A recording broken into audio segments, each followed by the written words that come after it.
Да, можем начинать. Хоп. Димас, Подожди. ваш выход. Сейчас, бро. Бля, у вас разница просто. Это четвертое? Да. Нет, первое. Ну, блин, какие первые нахрен? Это четвертое? Нет, это самые такие, которые первые вышли. Да? Да. Реально? У меня самые вторые. А, так у нас такие же. Первый там. Но. Первое вообще без ничего, без экрана, просто чип. Да, да. А, да, он сломался у меня почему-то. Да. Казалось бы, что. Ну, эти мне прям устраивают. И не вижу смысла покупать те, которые с красивым цветным экраном. Меня уже ждут такие, У-у-у. И там не пальцем, там сенсор нет. наверное, не знаю. Не, это очень удобно, особенно если телефон подключишь, там всякие вот давления туда выводить. Чтобы Ну, телефон ну вообще да. никогда не достанет. Ну да, я как бы для этого и собираю. Ну, мне Майя купила. Всё, я- можно стартовать. Ну что, летим, да? Да, понеслась. Привет, друзья! Да, вот. Привет, друзья!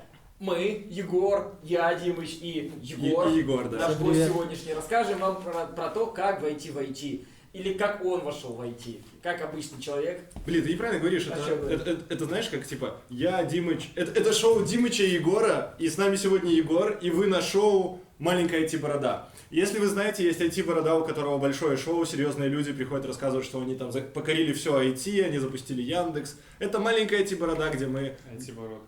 IT-бородка, ладно. IT-бородка. Точно, это будет IT-бородка называется. Короче, это шоу, где мы говорим с людьми, которые еще готовятся покорить IT. И вот, возможно, Егор через там, лет 10 будет давать интервью не нам, а уже нормальным людям. Войти в IT, покорить эти разные вещи, да? Да, Старому эти бороде. старому Седому. IT-бороде. Седой Короче, бородой. фильтруем, ребят. Короче, приходите к нам. Егора смотрите, слушайте, поехали. Блядь, Ты кто пойдем такой посмотрим. вообще? Вот представься и расскажи, кто ты. Ну, не, вообще я обычный человек. Активный человек или амеба? Не, Хочешь быть рэпером? я очень активный человек, был бы я рэпером, я был бы мега активным рэпером, наверное. Вот. Панчи херячил бы. Не перебивай. Блин, ну это, наверное, банально, я бы вообще, наверное, все херачил бы. Ну, не суть. Я очень активный человек, прям вообще максимально. То есть, ну, я считаю, что если ты хочешь чего-то добиться, если ты чего-то хочешь сделать, должен любить и делать. Ну, банально звучит, конечно, но как бы надо пахать, и чем бы человек ни занимался, готовил котлеты на кухне, и если он хочет их шедеврально готовить, нужно быть активным человеком. Вот и все. Вот. И Да. ты до шедеврального готовки кода шедеврально что готовил? А я шедеврально делаю все. Вообще, ну на самом деле, если я за что-то берусь, я начинаю, окунаюсь в это с головой. Чтение книг, там, не знаю, занятия спортом. То есть, если я начинаю заниматься спортом, я занимаюсь, хожу в тренажерный зал 10 лет, уже, наверное, даже больше. Вот. Раньше было немножко побольше, из меня JavaScript вытянул 14 килограмм. Украл у меня моих, реально, сколько я набирал, и JavaScript из меня высосал. Ну, Давай вернемся. Я буду сегодня хорошим полицейским, он всегда плохой полицейский. Вот. И, вы даже одеты, соответственно. Да, он злой, он в черном. Иди сюда. Нео. В общем, чтобы история была интересной, давай начнем ее сначала. Вот. Ты где-то учился, как ты вообще пришел к IT, вот твой путь с самого-самого начала. Ну, вообще, мой путь – это просто сидение дома, чтение книг, видосов. Ну, книг я прям вот именно по программированию я немного читал книг, на самом деле. Не, я имел в виду путь Вот. до IT, вот до IT. Вообще до IT я занимался много чем, и у меня в основном была обычная работа, и я просто понимал, что я не занимаюсь чем-то не тем. У меня постоянно было такое ощущение. Но последнее место, где я вот долго проработал, это тренажерный зал, где, в принципе, вот с Егором-то и познакомились в тренажерном зале. И, кстати, ты был тем человеком, который попал в мою статистику из вопросов, что мне учить. В зал ходит много ребят из IT, вот, я там к одному подошел, так методично подошел, начал с ребят именно из зала, с тренажерного, со своих клиентов, начал задавать вопросы, вообще, что нужно учить, что будет, что мне, какие мне навыки пригодятся, знание каких языков. Ну, вот я, получается, там буквально человек 8-10 опросил, вот одним из них был Егор, как раз таки мне JavaScript посоветовал. Вот, я начал, буквально мне там из этих 80 человек, мне процентов 70-80, то есть большинство сказало учить JavaScript, а потом уже возьмешься за какой-нибудь фреймворк. Ну, одним из фреймворков, которые мне предложили, это React и Angular. Ну, как бы до Angular, до React еще было далеко, потому что, грубо говоря, 17 июня 2017 года я сел такой на YouTube. Я помню такой... Можно другие каналы рекламировать? Любые. Нет? Да. Мы не рекламируем, мы рассказываем Ну, свою просто историю. сказать. Я Что типа сел такой, происходило, всё рассказываем. что такое JavaScript? И там, короче, мне вывалился первый видос, Гоша Дударь, ну, у него дофига просмотров, прям много. Вот, и там типа JavaScript за час. Я такой, круто. Сейчас буду все знать. Да. Я начал смотреть это видео, и там потом посмотрел его, я понял, что я ничего не понял, что, судя по всему, мне предстоит долгий путь. Потом я, получается, нарвался, по-моему, на Зоракса. Ну, это вообще прям крутой чел. Вот, он куда-то пропал и не снимает видосов. Вот. И... Вы что, его посадили за видосы? Он там банчил видосы? Возможно, мне кажется... Его нашли такие, да, ваши видосы ничего Да, не... его просто другие чуваки поняли, что он хайпанул там... Ворует хлеб, другие блогеры Да, пришли, просто не знаю, что он делал, но у него там куча просмотров, и реально он хорошо доносит Давай информацию. других, рассказывай о себе. Вот, и получается, начал вот с этих видосов, и потом я понял, что мне нужно что-то делать. Ну и потихоньку дергал ребят, чтобы мне там посоветовали, чего учить. Вот. Источники и все остальное. Егор мне сказал, learn JavaScript, погнали. Ну и все. Ну и в основном все просто тупо интернет. YouTube, learn JavaScript. Я от руки переписал, не знаю, 60%, наверное, learn JavaScript просто. Я сел и начал писать. Мне Егор сказал, говорит, пиши. Ну, я пошел, накупил общих тетрадей, и просто 4 общие тетради я исписал, у меня до сих пор не лежат. И там разные эти методы массивов, всякие вот эти штуки. Егор, когда программист говорит, пиши код, ребят, когда программист он говорит, пиши код, означается печатай код.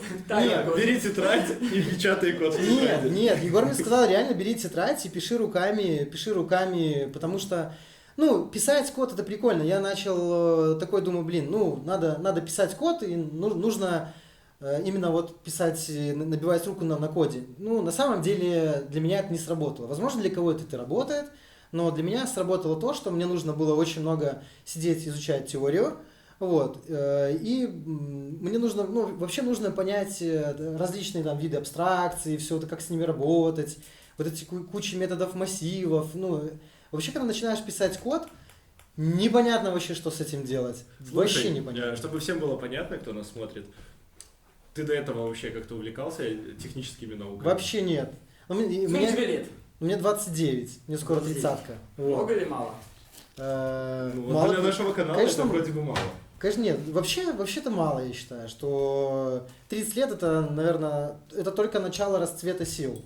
Потому что, ну, во-первых, до 25 лет мы все страдаем херней, по большому счету. Потому что мозг у нас Ты тоже страдаешь херней. мозг не сформирован, страдаем херней и не можем делать нормальные, адекватные выводы. И поэтому получается у нас в жизни, что мы куролесим, всякую дрянь делаем. Поступаем в непонятные курсы, эти факультеты, университеты, там идем на непонятные работы, не занимаемся непонятно чем. Вот. Ну, в итоге, когда я в 27, грубо говоря, начал учиться вот, что такое JavaScript. Вот, нет, я не начал почитывать, я не как многие люди там, ну, сегодня позанимаюсь, завтра нет. У меня был очень жесткий график. Вот, я, получается, что делал? Я до этого начал учить английский язык, уже начал ходить к репетитору. Вот, и, получается, начал учить программирование. Я работал в зале через день, у меня, получается, день я работаю, день у меня выходной. В свой выходной я вставал в 6:40 утра. Вот, в 7:30 я уже садился за стол. 2 часа я учил, например, там, ну, я начинал всегда с программирования, потом я час отдыхал, это поход в магазин за продуктами, либо в парк мог пойти, либо просто сесть покушать, потому что у меня много приемов пищи, я же спортсмен. Вот. И получается, 2 часа я учусь, час делаю перерыва. 2 часа учу, но уже что-нибудь другое, например, английский язык, если первым было программирование. Потом я час отдыхаю, могу пойти в парк на прогулку. Приходил, 2 часа садился, опять что-то учил. У меня получалось, выходило в день где-то около 6 часов программирования и 4 часов английского языка. Вот, я делал... Псих, да? Ну, Псих? я, получается, делал 2 часа, ну, 2 прогулки в день я ходил в парк. Днем в 2 часа. У меня вот прям вот в течение, получается, какие там, 8 месяцев я прям вот четко, у меня изо дня в день все мои выходные я учусь. С утра до вечера меня зовут гулять, я не иду. Но при этом я работал и тренировался. То есть у меня было 4 тренировки в неделю по 2,5 часа я тренировался. И учился. Вот.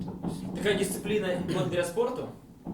Нет, я всегда таким был. То есть мне там какие-то бытовые дела, какие-то вообще дела, если я имею с другими людьми, то если мне нужно что-то сделать, я беру и делаю.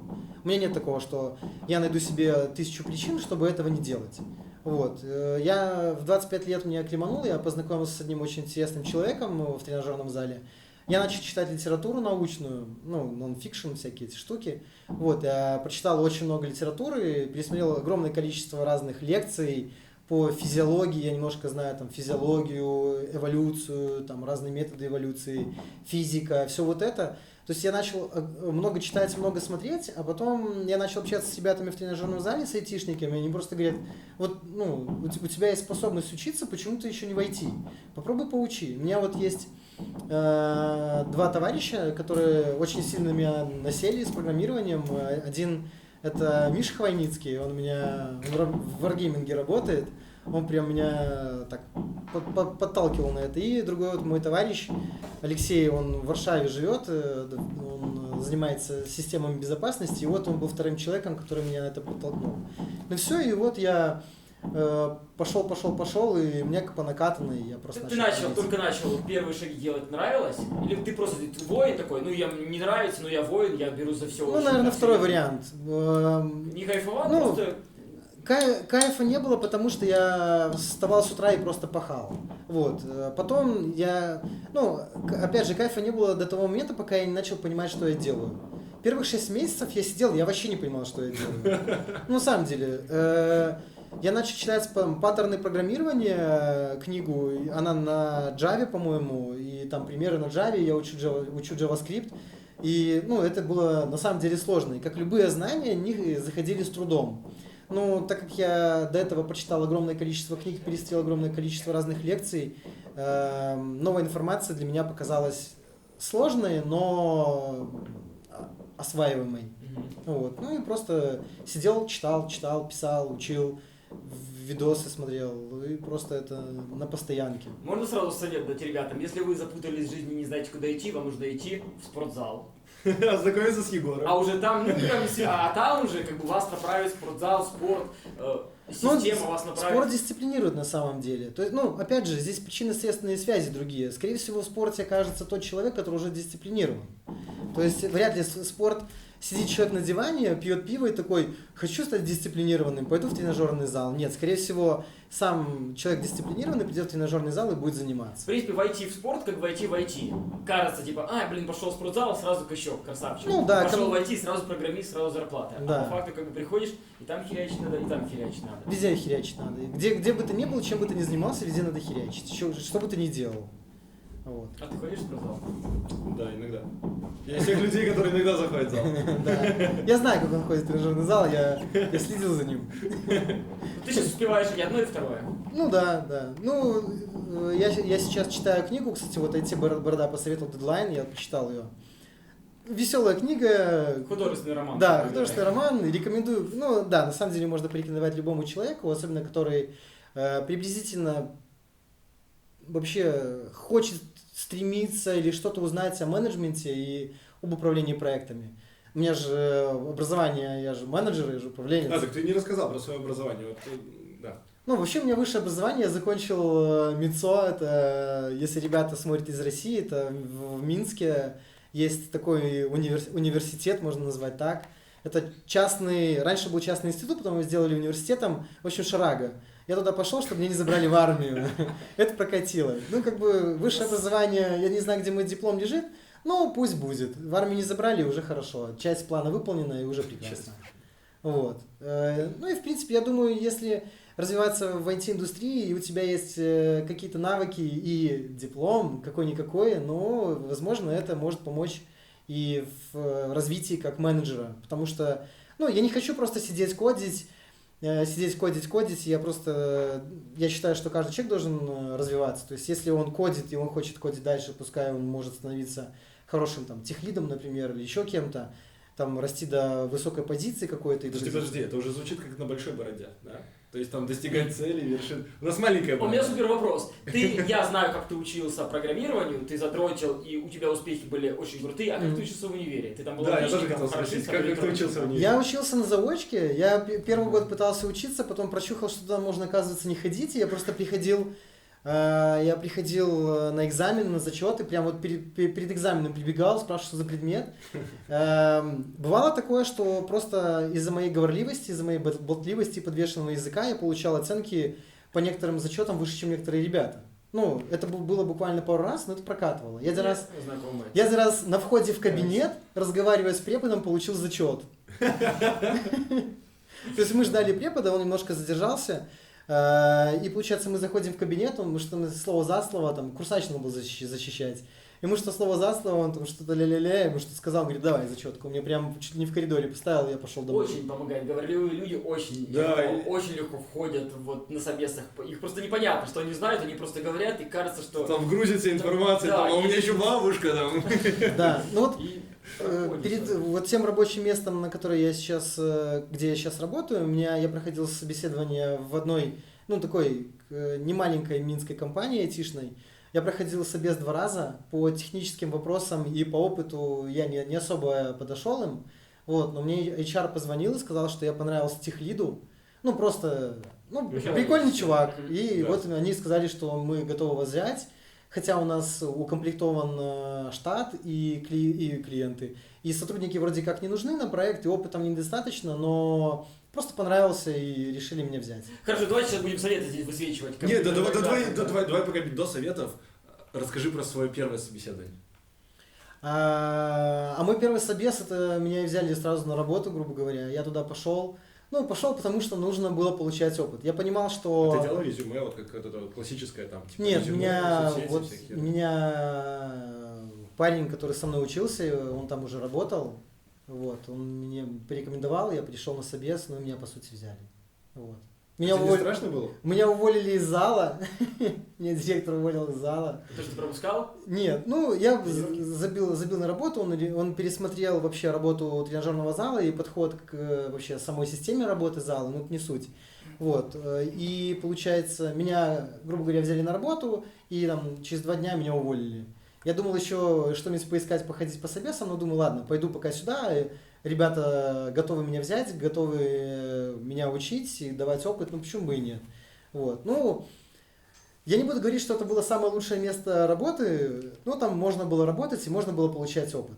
Расскажи, насколько тебе было страшно, твои эмоции на первом собесе? Вот ты пришел, ты учился очень много JavaScript, там вот эта дисциплина. Ты пришел на собесы, как чекпоинт твой. Я за все время поменял большое количество работ, прошел много собесов. У меня просто есть навык. Я айтишник по жизни. Да, вообще по жизни. И я всегда легко нахожу общий язык со всеми людьми.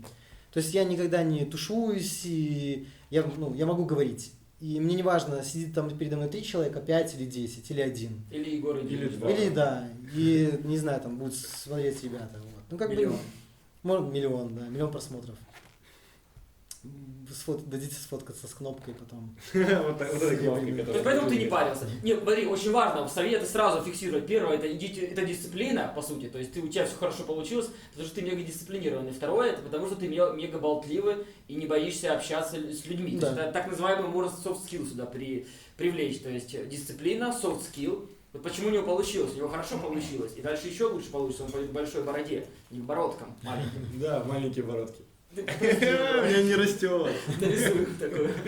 То есть дисциплина и... Что я сказал? Ты сказал? Софт-скиллы. Софт-скиллы.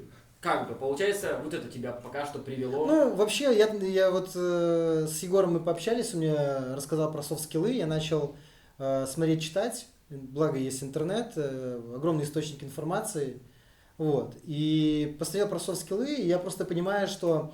Я как-то смотрел один видосик прикольный, там был менеджер какой-то из какой-то российской компании, он рассказывал им про софт-скиллы, насколько софт-скиллы сейчас важны вообще, вообще не важны в любой индустрии, не имеет значения IT или не IT, но просто в IT-индустрии софт-скиллы важны просто потому, что ребята, кто сидит за компьютером, они не шибко умеют общаться, и просто-напросто человек, который приходит, умеет писать код и умеет говорить, это уже, то есть умение говорить, это уже и какое-то преимущество. Вот. Да, учитесь говорить, и, опять же, учитесь проходить собесы. Мы с Егором разговаривали еще давно, до того, как я пошел вообще работать, он мне рассказывал про собесы. Ходи, говорит, просто приходи, говори чушь, тебя... Тренируйся, да. Да, просто не знаешь, что говорить, просто говори что-нибудь. Ну и в итоге, ну просто у меня собесов много за спиной, как бы я умею разговаривать, вот. Поэтому труда мне особо не составило никакого. Но я просто пришел на собес и понимаю, что с хардскиллами, именно с сознанием JavaScript, со всякими этими штуками, это сложновато было, потому что опыта нет. И ты просто-напросто не понимаешь, какой тебе могут задать вопрос.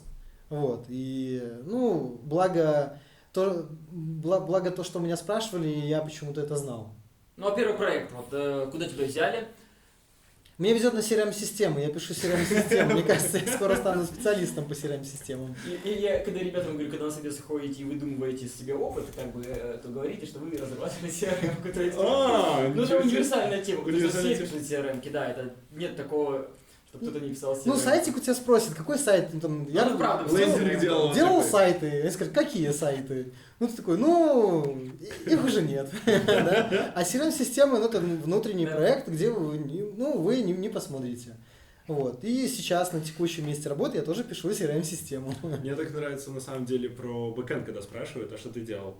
Но ты ж не можешь показать бэкэнд, типа, зайди посмотри. Он такой классный, там вообще у нас там микросервисная архитектура, или там у нас там очень данные потоком идут, да, мы не используем HTTP, у нас RPC, они никак не могут узнать, что ты делал. Ну, просто, наверное, нужно говорить. Фичи, да, тебе надо говорить. Фичи 2020 года читаешь, да, какие они были. Приходишь и говоришь, они такие, ну да. Мы это используем. Неплохо. Прикинь, сколько сейчас людей вот посмотрят и пойдут фичи читать. Расскажи про первый проект, в первой компании. Тебе страшно было таски, ты технически там... Да, вот ты пришел, уволился, сел. У меня вообще было все очень интересно, мне говорят, вот проект делай. Целиком. Да. Бэкэндчик, значит, был, и ты единственный был фронтенд. Бэкэнд был написан, вот, и мне дали фронтенд. Фронтенд мне дали в помощники верстальщика Эдуарда, мы сейчас с ним общаемся, парень из Казани. Вот. Прикольный чувак. Я ему сейчас помогаю, кстати, с React. Ему сейчас приходится писать на React, вот я ему помогаю. Я уже такой, ну-ка открой код. Он открывает, такой, говорю, вот там проблема. Исправь. Сколько у тебя опыта уже рабочего? Ну, сколько мне, 8 месяцев. Ну, по сути, мало, но... Это уже нормально. Достаточно, чтобы что-то понимать. Вот я сейчас уже пришел после 6 месяцев на первом рабочем месте. Вот, по сути, меня уволили. Ну, как по обоюдному согласию, в общем. Но ты накосячил или они накосячили? Нет, там не было косяка, но просто-напросто не было проекта. Мне дали проект, но он довольно-таки казался для меня... Он вообще оказался мне не по зубам, и мы вроде как решили, что проектов нет, и я ухожу. И мне как раз подвернулась работа. Вот. И получается, первый проект был CRM-система. Я у верстальщика спрашивал, что нужно делать, что-то там у своего руководства спрашивал, у своего директора. Вот. Благо они помогали, объясняли. И я набиванием шишек что-то делал. Ну, вот. И в итоге что-то заработало.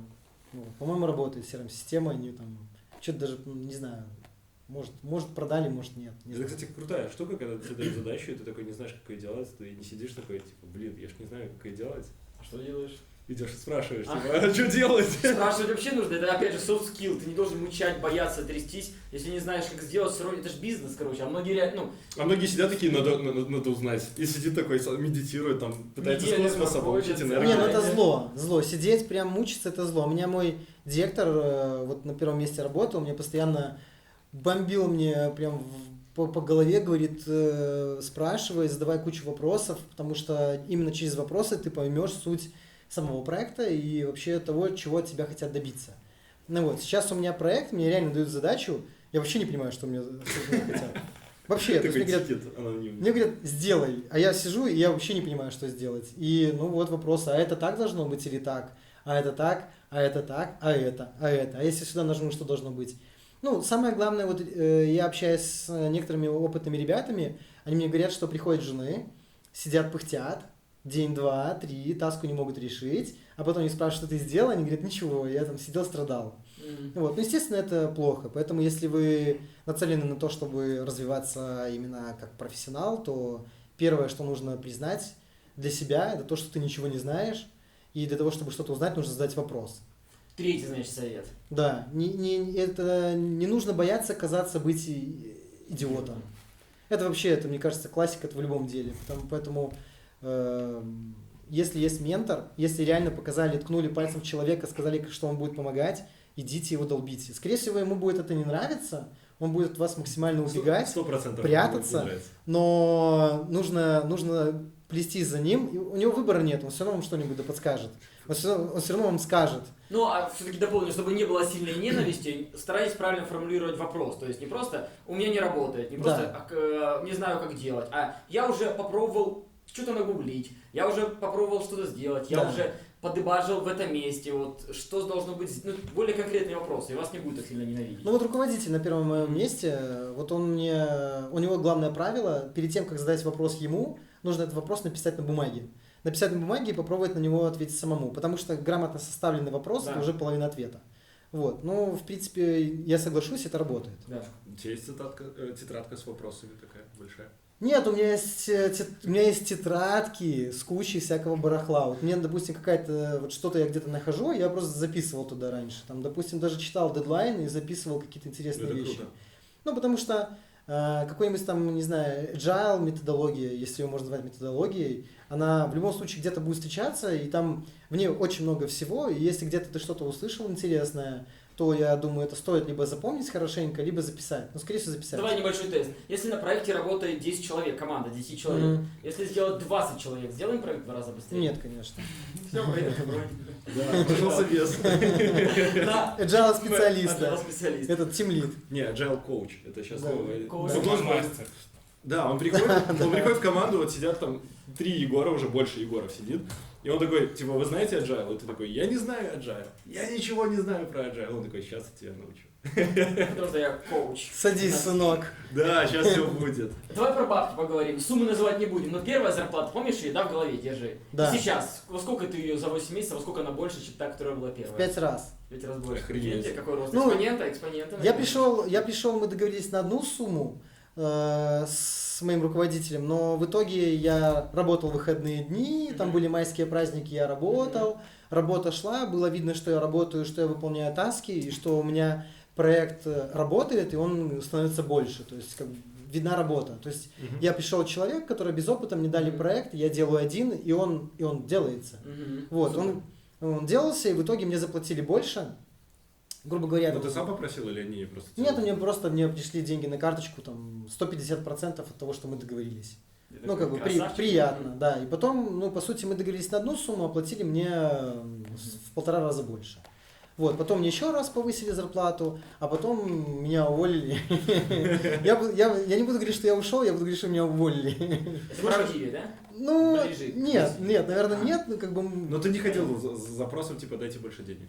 Нет, ну, у меня получается, когда прошел испытательный срок, мне сказали, сколько ты ходишь? Я сказал, столько-то. Они сказали, хорошо, дадим. Вот, то есть, к тому, что мне уже добавили, мне еще добавили. Мне было это очень приятно, и я прямо сидел еще больше старался работать. В спортзале ты зарабатывал столько, сколько сейчас зарабатываешь? Или еще ты как бы не переплюнул свои бывшие доходы? Ну, наверное, переплюнул. Ну, наверное, в самые лучшие времена при большой загруженности я получал так же. Вот, но эти деньги приятнее. Ну, бабки решали, да, при выборе «хочу войти», потому что бабки, я понимаю, что у меня по баблу будет все клево, я реализую себя как личность. Ну, вообще человека. у меня в приоритете стоит вопрос о переезде, я хочу уехать. Я не буду скрывать, я хочу уехать в Польшу. Вот. Ну, я причины, думаю, не буду называть. Все, кто живет в Беларуси, я думаю, они прекрасно понимают это. Вот. Я думаю, все люди на постсоветском пространстве прекрасно понимают, что... Хотелось бы куда-нибудь по возможности уехать. Да, как бы можно жить и здесь. Вот. Но Запад загнивается. Да, ну я поеду... Загнивающий Запад. Я поеду лучше на загнивающий Запад, наверное. Вот. Ну, это хорошее решение. Я раньше так не думал, а сейчас я начинаю потихоньку... Ты сам из Запада думать. приехал. Нет. Ты с Германии приехал. Нет, я там был случайно. Когда мы топтали немцев, когда, простите, немцы, ну когда еще войска были там, когда мы такие наши офицеры ходили, немцы, не мчура. Да, это мы там были случайно, а сейчас все, мы здесь и как бы, то есть, Я вообще из Грузии приехал. Ну да, да. Как тебя побросало по планете. Вообще украинец, хохол. Грузина немецкая. Да, ну, Егор, короче, ну... Егор, я хочу этот последний вопрос задать, который не особо был явный, но ты его спросил. Тебе сейчас работа больше нравится, чем у тебя была, или нет? Вот стоило ли оно того? Вот все твои усилия, вот эти тренировки, вот если вот подвести итог, стоило ли вот эти все усилия результата, которые ты Ну, получил? если смотреть по фану, то в зале работать веселее. Именно веселее. Ну, потому что много людей, движуха, прикольно. Но, опять же, я тот человек, который должен что-то делать. То есть у меня всегда было такое ощущение, что я должен что-то делать. То есть, ну, в зале работать весело, но когда становишься старше, ты понимаешь, что ты занимаешься какой-то ерундой. Я не буду говорить людям, которые там работают в спортзале, тренеры, и они любят свою работу, и они там от 30 и старше. Нет, это прекрасная работа, это неплохая возможность заработать, в зале можно хорошо зарабатывать, но, опять же, желание уехать из страны и поехать в другую страну работать тренером, она все-таки, это сложнее путь. Через айтишку проще уехать, потому что, выучив английский язык, а я учу английский язык, вот, с английским языком, со знанием каких-то вещей в IT, пожалуйста, бери и едь в Германию, в Швецию, в Штаты. Вопрос, я Куда всегда про хочешь. семью спрашиваю. Тебя поддерживала твоя вторая половинка, да? Она Нет, сама нет, моя вторая половинка, девочка, с которой я жил, мы с ней, наверное, все-таки на почве этого и расстались. Ну, я пытался донести до нее, что мне все-таки необходимо учиться, но, увы, к сожалению, или к счастью, я не знаю, как это правильно сформулировать. В общем, мы с ней разошлись. А девочка, с которой вот мы сейчас вместе, ну, она меня поддерживает, она сама в этой сфере. Вот. Мы друг друга поддерживаем, сидим вечером И задротики. на кухне. Нет, мы не задротим, мы такие... Какой тяжелый день. Просто у нее таски Не, ну вы тяжелые. задротили, когда учились. Она училась, ты же рассказывал, вы там по утрам, ну садитесь, ты учишь свое, она Нет, учит. Нет, пускай я Егор уже, расскажет. мы с ней начали встречаться. Нет, я еще учился, но нет, у нас, получается, было иначе все. Она работала уже, по сути, там буквально устроилась на работу, а я только учился еще. Вот. То есть я только пришел в инкубатор и учил React. Вот. И, ну и все, и потом пошло так, что она устроилась на работу, я устроился на работу, и вот мы сейчас в IT вдвоем. Она рисует, а я пишу код. Это вообще клево. Да. Ну, это очень важно, когда твоя вторая половина и вообще тот человек, с которым ты взаимодействуешь, он понимает, чем ты занимаешься. Потому что IT-индустрия и работать программистом это довольно-таки непростой труд.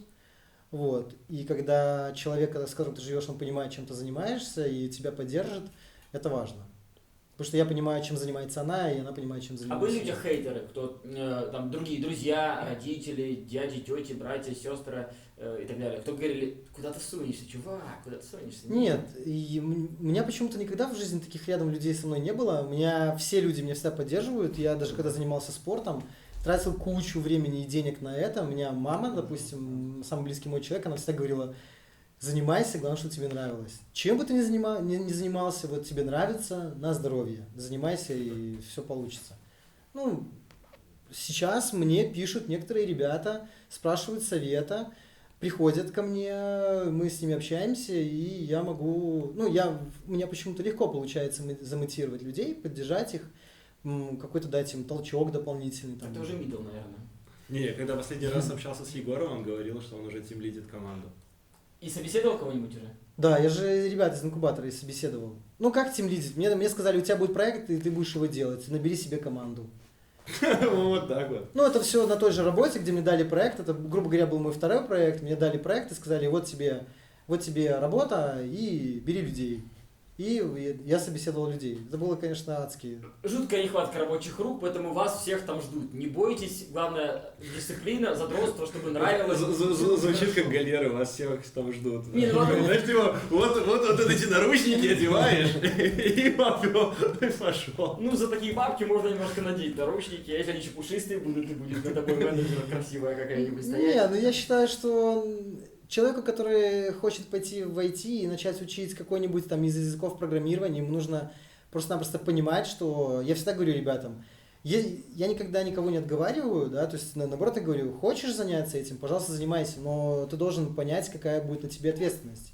То есть начать что-то учить, потом забить, потом опять вернуться, это просто будет трата времени. Лучше найти то, что тебе по душе, и развиваться там. Можно, ну, реально, можно стены красить так, что тебе будешь зарабатывать денег достаточно на жизнь, и это будет хороший источник дохода. Можно зарабатывать чем угодно, но главное это любить. И поэтому, когда я слышу от многих людей, ну, мне что-то как не особо хочется, но там же деньги платят. Ну, это нет смысла этим заниматься, потому что не заплатят. Ну да. Не дорастешь просто-напросто. Последний вопрос такой, наверное, самый серьезный. Вот ты рассказывал про большое усилие до IT. Ты продолжаешь так же учиться или уже меньше? У меня, как ни странно, я сейчас прям вот чтобы что-то именно из технологий, я не особо на это налегаю. Я сейчас очень сильно налегаю на английский язык. Я просто понимаю, что программирование и какие-то фичи там, того же самого JavaScript, React я буду в процессе именно работы изучать, потому что волей-неволей либо какую-то откроешь, что-то почитаешь, доку откроешь, почитаешь, новая фича вышла, по-любому применишь. Вот. А вот английский язык это вот такая штука, которая, не знаю, как другим людям, но мне дается тяжело. Я прям с потом на лбу, прям капля мне течет, я прихожу к репетитору, я выхожу от нее, я не курю, но мне хочется закурить, прям постоять. Ну, мне тяжело. Стрессово. Да, это для меня стресс, но я встаю по утрам, я слушаю английский, я еду на работу, слушаю английский, еду с работы, слушаю английский, в тренажерном зале я слушаю английский. У меня возник вопрос. Пятый последний вопрос. Да, пятый последний вопрос. Раз ты плохой полицейский, не задаешь такие вопросы. Но получается, ты очень много работаешь, а у нас в IT есть такая фича, что все люди выгорают. Да, знаешь, они такие, типа, все, я больше не могу это делать. Как ты себя поддерживаешь? Как ты не сдался еще? Ну, во-первых, мне до выгорания, наверное, еще далековато, но я просто понимаю, что work-life balance это очень важная штука, когда тебе нужно не забывать о своей личной жизни. Я знаю, что многие ребята, они просто забивают на личную жизнь, на какие-то свои интересы, поэтому я не забываю, сейчас, конечно, с этим сложнее, я не забываю про чтение любимых книг, я не забываю про занятия спортом, у меня тренировка 3 раза в неделю обязательно. Я делаю кардио, силовые, это просто с сидячим образом жизни, это прям как вообще то, что доктор прописал. Вот. Время со своей девушкой, прогулки, посидеть что-нибудь покушать вкусненького, что-то приготовить, там, испечь какой-нибудь пирог, что-то сделать. То есть я не забываю про личные дела, личное время и про личную жизнь. Это крайне важно, и я считаю, что это дает дополнительные силы и для учебы, и для позитивная работы. нота для финала, согласись. Да. Давай желание. Давай, вот последние слова и будем... А все, Егор сказал последние слова, это просто шикарные слова. Подписаться, лайк поставить, ждать следующих выпусков, это просто святое. Переходить по ссылкам в описании и кликать все, И что мы вам кнопку, порекомендуем. И кнопки какие-нибудь, которые здесь высвечиваются. Вы говорите про кнопки, они никогда не высвечиваются. У тебя, наверное, блок стоит. Наверное, не знаю. Хотя вроде бы нет. Не знаю. Все, ребят, спасибо, что были с пока. нами. Всем привет. Спасибо, Егор. Блин, клевая история. Да, 37 минут мы болтали. 37 минут.